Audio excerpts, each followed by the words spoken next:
అందరికీ వందనాలు, చైనా నుండి వందనాలు. సో మనం ఆల్రెడీ షెన్జెన్ అనే ఒక సిటీలో ఉన్నాం. ఈ సిటీ మీరు ఆల్రెడీ 3 వీడియోలు అయితే నేను పోస్ట్ చేశాను. సో ఆల్రెడీ మీరు చూసుంటారు. కాకపోతే షెన్జెన్లో ఒక ఊహించని పరిణామం అయితే జరిగింది. ఆ పరిణామం ఏంటో మీరు ఆల్రెడీ తమిళలో చూశారు. ఇప్పుడు ఆ వీడియోలోకి వెళ్లే ముందర ఇదిగోండి, మీకు గివ్ అవే వీడియోలోని ఇది చెప్పే కదా ఇవి ఇస్తానని. నేను ఒకైతే 20 పీసులు తీసుకున్నా. 20 పీసులు సరిపోతాయా లేదో నాకు తెలియదు, కానీ ప్రస్తుతానికైతే 20 పీసులు తీసుకున్నా. ఇంకా మనం చైనాలో ఉంటాం కాబట్టి అవసరమైతే తీసుకుంటా. దీన్ని లాటరీ తీసి ర్యాండమ్గా ఇవ్వాలా, లేకపోతే నేను మీటప్ చేసి చాలా సంవత్సరాలు అయిపోయింది. వైజాగ్లోని, హైదరాబాద్లోని, విజయవాడలోని, గుంటూరులోని ఇంతకుముందు మీటప్ చేశాను. సో ఇప్పుడు మీటప్ చేసి ఆ మీటప్లో ర్యాండమ్గా ఇది ఇద్దామా, లేకపోతే లాటరీ తీసి ఇద్దామా అని నాకు తెలియదు. సో ఈ పీస్ అయితే నాకు చాలా చాలా చాలా నచ్చింది. నేను ప్రస్తుతానికి 20 తీసుకున్నా, కానీ ఇంకా అవసరమైతే ఇంకా ఆర్డర్ ఇచ్చుకోవచ్చు చైనా వెళ్ళే ముందు. సో ఇంకా వీడియోలోకి వెళ్ళిపోదామా. అనుకోని సంఘటన గురించి ఏం జరిగింది, ఎలా జరిగింది అన్నీ మీకు డీటెయిల్గా చెప్తా. సో వీడియోనైతే డెఫినెట్గా ఒక లైక్ కొట్టేయండి. లైక్ కొట్టేసి మీరు ఈ ఊహించని పరిణామం గురించి చూడండి. Let's go.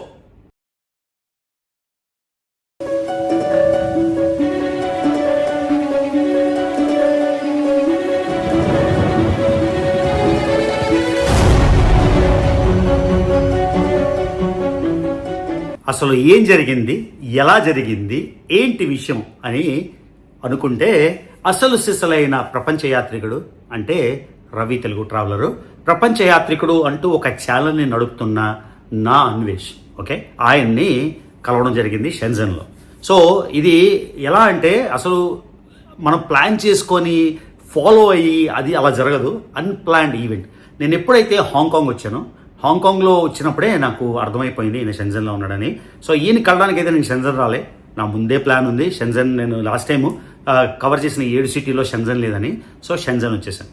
షెన్జెన్లో రాగానే టాలెంట్ పార్క్ అనే ఒక పార్క్ ఉంది, ఓకే, చైనా సిబిడి. నిన్న మీకు డ్రైవర్లెస్ కార్ అందులో మీకు చూపించాం కదా సిబిడి.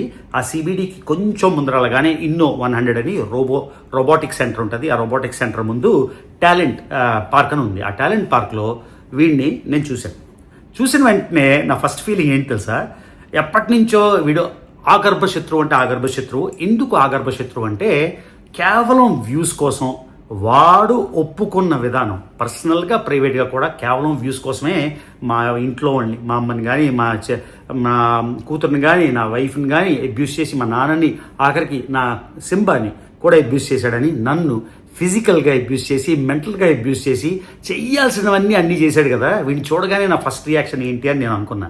సో నేను ఇది చెప్తే ఇది ఏదో సొల్లు చెప్తున్నాను అనుకుంటారని వెంటనే వీడియో కాల్ చేసి, నా క్లోజ్ ఫ్రెండ్స్ ఒక 4-5 మాకు ఒక గ్రూప్ ఉంది, ఆ గ్రూప్లో వీడియో కాల్ చేసి చూపించా. వాళ్ళ ఫస్ట్ రియాక్షన్ ఏంటి తెలుసా, అన్న ఏమైతే అయింది, 2 దవడ మీద కొట్టు అని వాళ్ళ ఫస్ట్ రియాక్షన్. ఓకే, కానీ మనం వీ హ్యావ్ మైండ్ ఓవర్ ఏంటంటారు, మైండ్ ఓవర్ ద హెడ్. కాబట్టి మనం కూల్గా ఆలోచిస్తాం. ఇప్పుడు నేను ఆడికి అంత కసితో వెళ్ళి 2 కొట్టి గట్టిగా పీకితే అక్కడ చైనాలో పోలీసులు వచ్చి నన్ను అరెస్ట్ చేస్తారు. సో వాడిని కొట్టిన 2 క్షణాల ఆనందం కోసం నేను ఒక 4 రోజులు ఇక్కడ ఎక్స్ప్లెనేషన్ ఇచ్చుకోవాలి, జైల్లో ఉండాలి. వాళ్ళకి చూపించిన వెంటనే వాళ్ళ రియాక్షన్, నా రియాక్షన్ కూడా మనసులో అదే. కాకపోతే మీరు ఊహించని రియాక్షన్ నేను మీకు ఎక్స్ప్లెయిన్ చేస్తాను. వాడిని చూడగానే నాకు ఫస్ట్ కలిగింది ఏంటి తెలుసా, కోపం కాదు. ఓకే, నాకు ఫస్ట్ ఆయన చూడగానే అసహ్యం, జుగుప్స ఆల్రెడీ ఉన్నాయి కాదు, ఆయన చూడగానే జాలేసింది. ఇది నిజంగా చెప్తున్నా, నేను యూట్యూబ్ మీద బ్రతకను అని, యూట్యూబ్ డబ్బుల మీద బతకనని బొర్రున్నాడు ఎవరికైనా తెలుస్తుంది. సో ఇక్కడ నాకు ఏదో సింపతి దొబ్బాల్సిన అవసరం లేదు. ఓకే, నేను వీడియోలు ఎందుకు చేస్తానంటే టైంపాస్ కోసం చేస్తా, నన్ను పీపుల్ రికగ్నైజ్ చేయాలని చేస్తా, డబ్బుల కోసం అయితే డెఫినెట్గా చేయను. వీడిని చూడగానే ఎంత జాలి కలిగిందంటే, వాడు చూసిన వాలకం కరెక్ట్గా నాలో 60% ఉంటాడేమో సైజు. అంటే వాడి పర్సనాలిటీ, వాడి టోపీ, పెళ్ళి అవ్వకుండా. ఇప్పుడు పెళ్ళి అయిపోయి మీకు పిల్లలు కనేసి మీరంతా సెటిల్ అయిపోయాక మీకు జుట్టు ఊడిపోయినా ఏముంది, హెయిర్ ట్రాన్స్ప్లాంట్ చేయించుకోవచ్చు, హెయిర్ సిస్టమ్స్ పెట్టుకోవచ్చు, నాట్ ఎ బిగ్ డీల్. పెళ్ళి పెటాకులు లేకుండా వాడు కనీసం వాడి మాతృభూమి, వాడు ఏ పాస్పోర్ట్ అయితే వాడుకొని నేను భారతీయుణ్ణి అని చెప్తున్నాడో ఆ దేశానికి అడుగు పెట్టలేక, అడుగు పెట్టాలి అనుకొని అంటే కావాలని వెళ్ళకపోతే అది వేరే, వెళ్ళాలనున్నా వెళ్ళలేక సొంత అమ్మానాన్ని బయటికి తెప్పించుకొని నిజం. నాకు ఇంతకుముందు వాడు ఫ్రెండ్లీగా ఉన్నప్పుడు ఏం చెప్పాడంటే, అన్న నేను చాలా కష్టపడి రక్తం చెమట చిందించి భీమిలీలో 80 గజాలు అనుకుంటా, నాకు కరెక్ట్గా గుర్తురాట్లేదు, 80 గజాలు 60 గజాలు ఆ భూమి కొనుక్కొని అందులోని 2 ఫ్లోర్లు వేసాను. నేను ప్రపంచంలో ఎక్కడ తిరిగినా ఆ పై ఫ్లోర్లో, వాడికి ఒక పై ఫ్లోర్ ఉంటుంది, ఆ పై ఫ్లోర్లో ఉంటే, ఆ పై ఫ్లోర్లో ఉంటే నాకు ఎంతో సుకూన్ అన్న అని నాకు చెప్పాడు. ఇప్పుడు వాడు అంత కష్టపడి కట్టుకున్న ఇల్లుకి వాడు ఎంటర్ అవ్వడానికి దిక్కులేదు. ఎందుకంటే ఇండియా వెళ్ళగానే ఇప్పుడు రెడ్ అలర్ట్ నోటీసులు డెఫినెట్గా ఉన్నాయి. అండ్ అంటే వాడు అబ్యూస్ చేసింది ఒకడిని కాదు, వందలాది మందిని. ఎటు నుంచి ప్రాబ్లం వస్తుందో తెలియదు అది. సో అది చూసి నిజంగా ఆడి అవస్థ చూసి చాలా జాలి కలిగింది. అంటే ఇలాంటి కూడా మన అబ్యూస్ చేసింది, ఇలాంటి కూడా ఇంతమంది అమ్మల్ని అక్కల్ని అబ్యూస్ చేసిందని చాలా జాలి కలిగింది. వాడు మొహం చూసి, నిరుత్సాహం చూసి, డబ్బులు అంటే నాకు 9 కోట్లు వచ్చింది, 9 కోట్లు వచ్చిందని చెప్తాడు. బాబు టోపీ వాళ్ళ, నువ్వేమో ఏం చెప్పావు, నాకు డబ్బులు లేవన్నావు, చదువు లేదన్నావు, ఇంకేదేదో చెప్పావు. నాకు ఓన్లీ లాస్ట్ మంత్ నువ్వు ఎంత నెంబర్ చెప్పావో అంత నెంబర్ కన్నా ఎక్కువ 1 నెలలో సంపాదించుకున్నావు. ఆ డబ్బులు చూసి నువ్వు మిడిసి పడిపోయి అందరినీ అబ్యూస్ చేయడం, అందరినీ తిట్టడం, పొలిటీషియన్ని తిడతావు, దేవుళ్ళని తిడతావు, దేవతల్ని తిడతావు, సిస్టమ్స్ని తిడతావు, ప్రజల్ని తిడతావు, నీ ఫ్యాన్లు తిడతావు, నీ సబ్స్క్రైబర్లు తిడతారు. ఇంతకన్నా హీనమైన స్థితి ఎవరికైనా ఉంటుందా అని నాకు విపరీతమైన జాలి కలిగింది.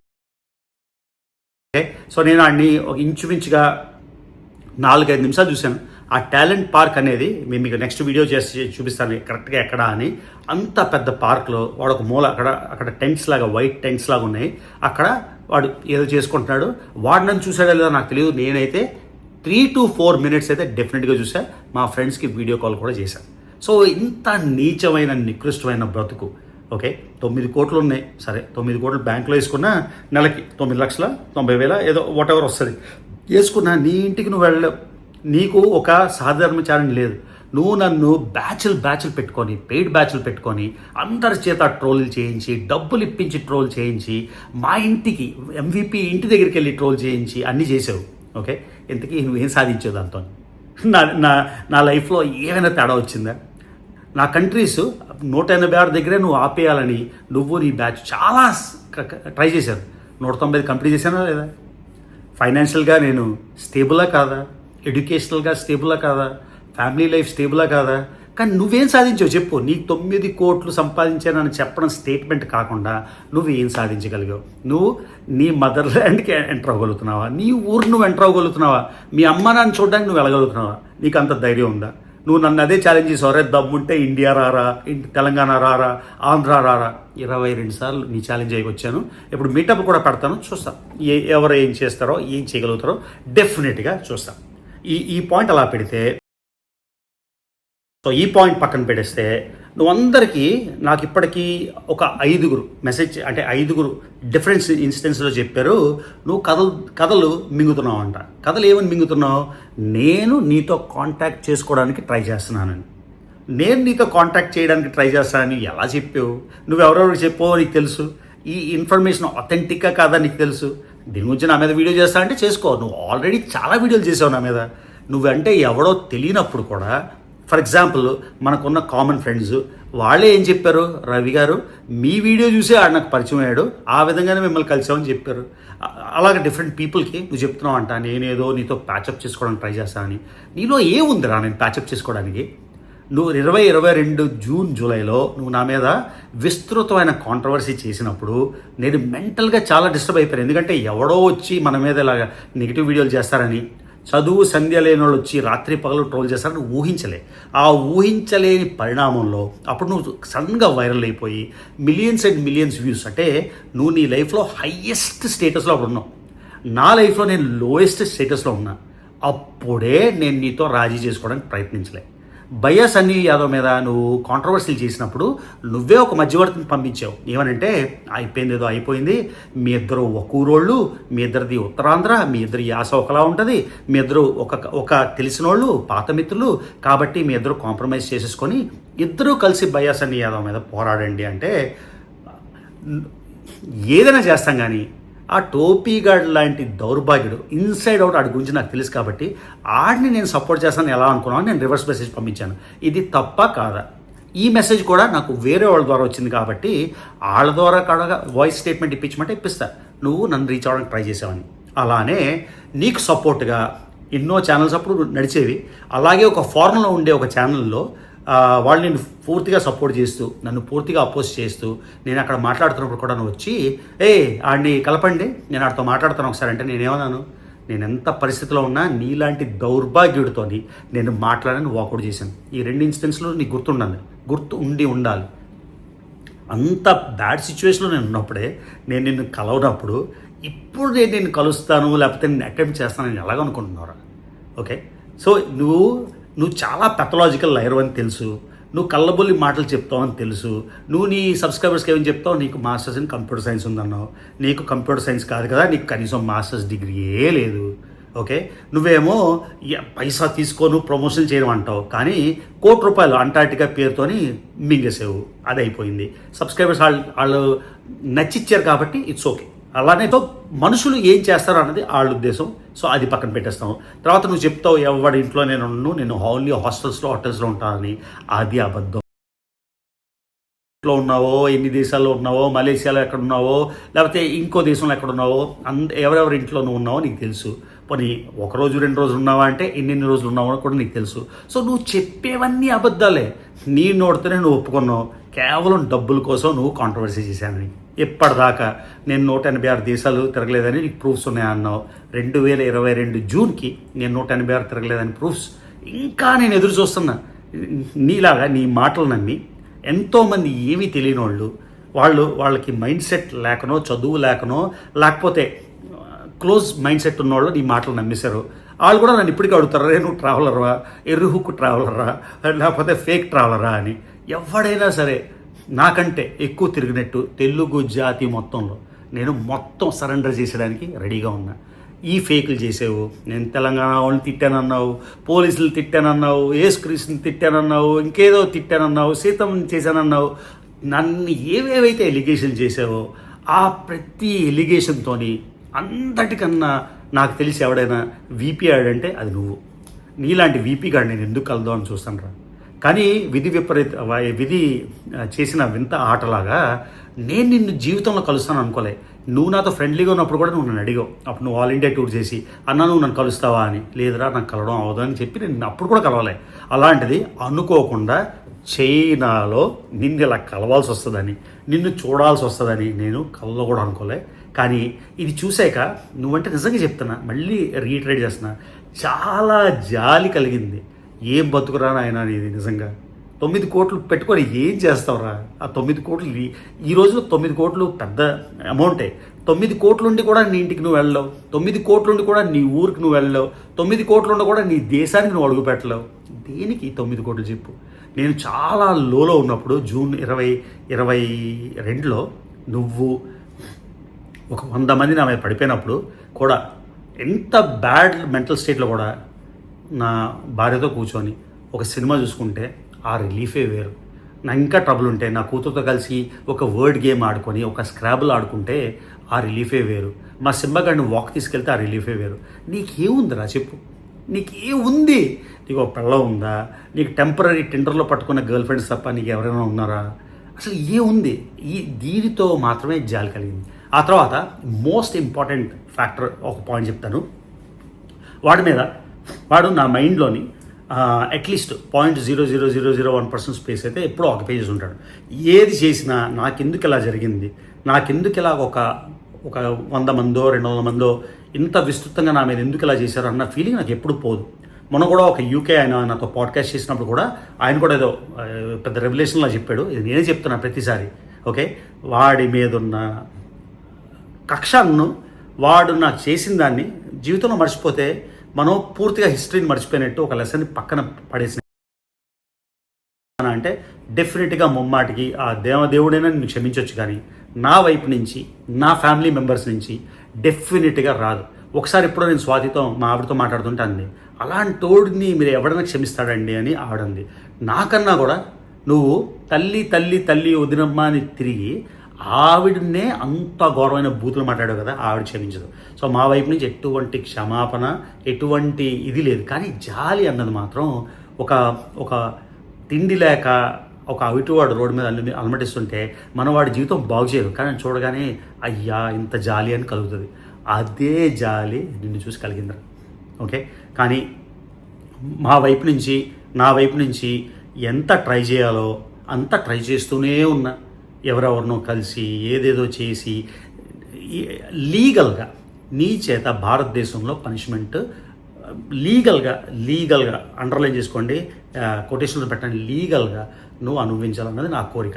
ఎందుకంటే నువ్వు చేసిన దానికి ప్రతి ఒక్కరు కర్మ అనుభవించాలి. ఎవరెవరైతే తప్పులు చేశారని అనుకుంటున్నారో వాళ్ళు కర్మ అనుభవించాలి. నేను తప్పులు చేశాను అనుకుంటే నేను కర్మ అనుభవించాలి. ఇవాళే అంటే ఎలా ఉంటే జనాలు ఎక్స్పర్ట్లు అయిపోయారన్నమాట వక్రీకరణలో. మనం ఒకటి చెప్తాము, దానికి వ్యూస్ కోసం పూర్తిగా వక్రీకరించేసి మొత్తం ట్విస్టులు చేసి చెప్తారు. మళ్ళీ వాళ్ళు ఏమైనా ఇన్సిన్యుయేట్ చేస్తారో నేను వ్యూస్ కోసం చేస్తాను. నేను వ్యూస్ కోసం చేయాలంటే ప్రతిరోజు ఇలా కూర్చొని ఏ సబ్జెక్ట్ గురించైనా గంట మాట్లాడగలను. లేకపోతే ఎవరెవరో నాకు తెలిసిన పెద్ద పెద్ద సీఈఓలు ఉన్నారు, ఇంటర్నేషనల్ ఆర్గనైజేషన్ సీఈఓలు ఉన్నారు, చాలా సక్సెస్ఫుల్ పీపుల్ ఉన్నారు. వాళ్ళతోని పాడ్కాస్ట్లు చేసుకోవచ్చు. పాడ్కాస్ట్ చేయడానికి పైసా ఖర్చు ఉండదు. ఇలా ఇంట్లో కూర్చొని ఎదుటిగా ఆయన కూర్చొని అంత ఇద్దరితో మాట్లాడితే బోల్డెన్ డబ్బులు వస్తాయి, అది చేసుకోవచ్చు. ఇంత డబ్బులు ఖర్చు చేసి చైనా ఆల్రెడీ 4 సార్లు వచ్చాక మళ్ళీ చైనా వచ్చి షూట్ చేసి వీడియోస్ చేయాల్సిన అవసరం లేదు. సో వ్యూస్ కోసం మొత్తం వక్రీకరించేసి ఇవాళ ఒక షాకింగ్ కామెంట్ అయితే నేను చూశాను, ఇక్కడ పెడతా. నేనేమో 5,000 రూపాయలు ఎవరి దగ్గర కలెక్ట్ చేశానని. నేను ఎవడైతే 5,000 రూపాయలు నేను కలెక్ట్ చేశాను అనుకుంటున్నాడో, నేను 5,000 రూపాయలు నేను కలెక్ట్ చేసినట్టు, నేను దుబ్బేసినట్టు నువ్వు ప్రూఫ్ చూపిస్తే 5,000 పక్కన 1 సున్నా కాదు 2 సున్నాలు వేసి 5 లక్షలు నీకు జరిమానా ఇవ్వడానికి నేను రెడీగా ఉన్నా. నా పేరు పెట్టుకొని ఇంకెవడో చీట్ చేస్తే నువ్వు ఒక ఎర్రి పుష్పంలాగా నువ్వు చీట్ అయిపోతే దానికి నేను బాధ్యుడిని కాదు. కానీ నేను 5,000 నేను తీసుకున్నాను, నువ్వు ప్రూవ్ చేస్తే పక్కన 2 సున్నాలు పెట్టి నీకు 5 లక్షలు ఇవ్వడానికి నేను రెడీగా ఉన్నా. ఓకేనా? సో వక్రీకరణ టైంలోని చాలా చాలా చాలా బ్రహ్మాండంగా ఉంది. ఇంకా లాస్ట్ పాయింట్ నేను చెప్పేది, మరీ మీకు బోర్ కొట్టించను. ఇలాంటి మళ్ళీ నేను వ్యూస్ కోసం అంటే ప్రతిరోజు కూర్చొని 20 నిమిషాలు ఆడి గురించి మాట్లాడచ్చు, ఇంకొక గురించి మాట్లాడచ్చు. కాకపోతే ఇది హోప్ఫుల్లీ నా final video on this guy. నా మెంటల్ స్పేస్ని ఆక్యుపై చేశాను అన్నాడు కదా, నిజంగా చెప్తున్నా, ఆ జాలి జీవోత్సవంలా బతుకుతున్న ఆడిని చూసి కనికారంతో నాకు ఒక మనిషి చచ్చిపోతే ఒక 2 రోజులు 3 రోజులు మనం బాధపడి ఎలాగ మన మైండ్లోంచి ఆయన డిలీట్ చేసేస్తామో, చివరిగా ఆడి దర్శనం అయింది. కాబట్టి ఆ జీవోత్సవంలో బతుకుతున్న ఒక నీచుడిని చూసేసాక నేను నిజంగా క్లియర్గా చెప్తున్నా, నా హార్ట్ అయితే క్లియర్ అయిపోయింది పూర్తిగా. అసలు నా మైండ్లోంచి ఆడు పూర్తిగా వెళ్ళిపోయాడు. ఈడి కోసమా నేను ఆలోచిస్తున్నా, ఇంత పనికి మానోడి కోసమా నేను ఆలోచిస్తున్నా, ఇంత బతకలేనట్టు బతుకుతున్న ఈడి కోసం ఆలోచిస్తున్నా అని నా మైండ్ క్లియర్ అయిపోయింది. సో నేనైతే నీకు థ్యాంక్స్ చెప్తున్నా, షెంజన్ సిటీకి థ్యాంక్స్ చెప్తున్నా. అనుకోకుండా నిన్ను నాకు చూపించినందుకు, ఇన్ పర్సన్ నిన్ను చూసేసినందుకు నా హార్ట్ అండ్ మైండ్ క్లియర్ అయిపోయింది. కానీ నిన్ను క్షమిస్తానా? డెఫినెట్గా క్షమించను. నా వైపు నుంచి ఎంత ట్రై చేయాలో, ఎంత చేయాలో నిన్ను ఇబ్బంది పడడానికి, లీగల్గా ఇబ్బంది పడడానికి అది నేను చేస్తూనే ఉంటాను. నేను చాలా ట్రై చేశాను, చాలామందితో మాట్లాడాను. ఆంధ్రప్రదేశ్లోని ఆల్రెడీ నీకు రెడ్ కార్నర్ నోటీస్ అయితే అంతవరకు చేయగలిగాం. ఓకే, కానీ నువ్వు భారతదేశం అడుగు పెట్టకపోతే బయట నుంచి తీసుకొస్తారా? మొన్న నందూస్ వీడియోలో చెప్పినప్పుడు కూడా ఆ విషయం గురించి నేను మాట్లాడాను. ఎవరైనా వేరే దేశం నుంచి తీసుకురాగలరా? వీటన్నిటి గురించి అయితే ఎదురు చూద్దాం. తర్వాత చైనాలో వచ్చి చైనా డెవలప్మెంట్ని పొగడ్డంలో తప్పులేదు. కానీ నువ్వు భారతదేశం పాస్పోర్ట్ పెట్టుకొని భారతదేశాన్ని కించపరుస్తూ, భారతీయులు కించపరుస్తూ చేయడం కరెక్ట్ కాదు. ఇప్పుడు నేను వస్తున్నా, చైనాని విపరీతంగా పొగుడుతున్నా. ఎందుకంటే నేను ఒక రియల్ వరల్డ్ ట్రావెలర్గా నేను చూసింది ప్రాపగేట్ చేయడం, బ్రాడ్కాస్ట్ చేయడం చాలా ఇంపార్టెంట్. లేని స్లమ్ముల్ని క్రియేట్ చేసి స్లమ్ములు ఉన్నాయి చైనాలోని అని నేను చూపించను. లేని చెడుతనాన్ని వాళ్ళకి ఆపాదించి చైనా వాళ్ళు చాలా దరిద్రులు అని చెప్పను, ఉన్నది ఉన్నట్టు చూపిస్తాను. ఓకే, కానీ భారతదేశంలో నువ్వు అనొచ్చు, మరి భారతదేశాన్ని నువ్వు తక్కువ చేసినట్టు ధరవి స్లమ్స్ ఎందుకు చూపించావు అని. ధరవి స్లమ్స్ ఎందుకు చూపిస్తానంటే నేను ట్రావెలర్ని కాబట్టి భారతదేశంలో ఉంది, కమాతిపుర చూపించాను, సోనాగాచి చూపించాను, ధరవి స్లమ్స్ చూపించాను. నేను ఇప్పుడు అమెరికా పౌరుడిని, భారతదేశం పౌరసత్వం వదిలేసుకొని అమెరికాకి వలస వెళ్ళిపోయినోడిని, వలస వాదం అనుకోండి, వలస వెళ్ళిపోయాను. కానీ అమెరికాలో గురించి నేను ఎప్పుడు పాజిటివ్ మాట్లాడుతుంటాను. కానీ అమెరికాలో స్లమ్స్ చూపించాను, అమెరికాలో హోమ్లెస్ పీపుల్ చూపించాను, మయామిలో హోమ్లెస్ పీపుల్ చూపించాను, ఫిలడెల్ఫియాలో హోమ్లెస్ పీపుల్ చూపించాను. జస్ట్ బికాజ్ అది నా దేశం కాబట్టి ఆ దేశంలో జరుగుతున్న తప్పులు చూపించకూడదని లేదు, చూపిస్తున్నా. ఇప్పుడు చైనా భారతదేశానికి ఎంత పోటీగా ఉండే శత్రువు, అమెరికాకు కూడా అంతే శత్రువు.